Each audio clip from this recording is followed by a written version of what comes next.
السلام علیکم۔ کراچی میں نشئی شوہر نے اپنی بیوی اور 3 کمسن بیٹوں کو ذبح کر ڈالا۔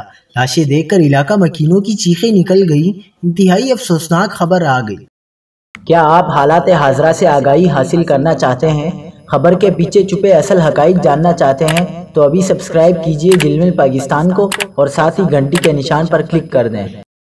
آپ کو بتاتے چلیں کہ گلستان جوہر کے علاقے بلاک 5 بطور اسپتال کے قریب شیر محمد بلوچ گوٹ میں گھر سے خاتون اور 3 بچوں کی گلا کٹی لاشیں ملی۔